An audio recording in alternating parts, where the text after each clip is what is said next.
1947లో అది చేస్తారు.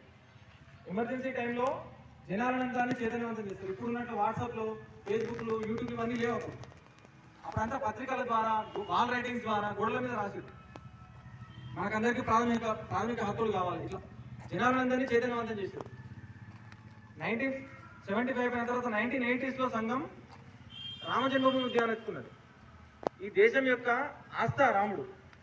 ఈ దేశ ఆత్మ హిందుత్వం ఎట్లయితే అన్నామో ఆ హిందుత్వానికి ప్రతిరూపం రాముడు. రాముడిని నడిచే వేదంలాగా భావిస్తాం మనమంతా. మనం ఎక్కడ చూసినా సరే రామరామ రామరామ, ప్రతి పుట్టుకకి రామరామనే, నెట్టిన రామరామనే, అన్ని చోట్ల మనకు రాముడే ఈ దేశంలో. అటువంటి రాముని యొక్క పుట్టిన ప్రదేశంలోనే రాముని గుడి లేదు. ఆ యొక్క ఉద్యమాన్ని ఎత్తుకున్నాం. ఆ ఉద్యమం ఎట్లయితే మనం దానికి ప్రత్యక్ష సాక్షులమే, అందరికీ అనుభవం వచ్చింది. గత సంవత్సరం మనం అందరం రామ జన్మభూమిని ప్రతిష్ఠింపజేసుకున్నాం రాముని. దాని తర్వాత ఇప్పుడు మన దగ్గర ఏం జరిగింది?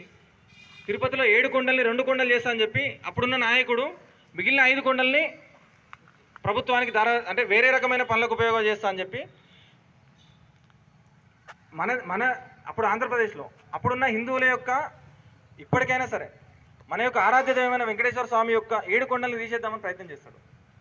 దానికి తిరుమల తిరుపతి సంరక్షణ సమితి పేరుతోని 7 కొండల్ని 2 కొండలు కాకుండా 7 కొండలు, అప్పుడున్న 7 కొండల్లో కలిసిపోయింది. ఎక్కడ కలిసిపోయింది తెలియదు, కానీ 7 కొండలు అట్లే బచాయించదండి. శ్రీశైలంలో శివాజీ స్ఫూర్తి కేంద్రం, శివాజీ అక్కడ భవానీమాత ఖడ్గాన్ని ప్రసాదిస్తారు శివాజీకి. ఆ ప్లేస్లో శ్రీశైలంలో శివాజీ ధ్యాన కేంద్రం కట్టుకుంది.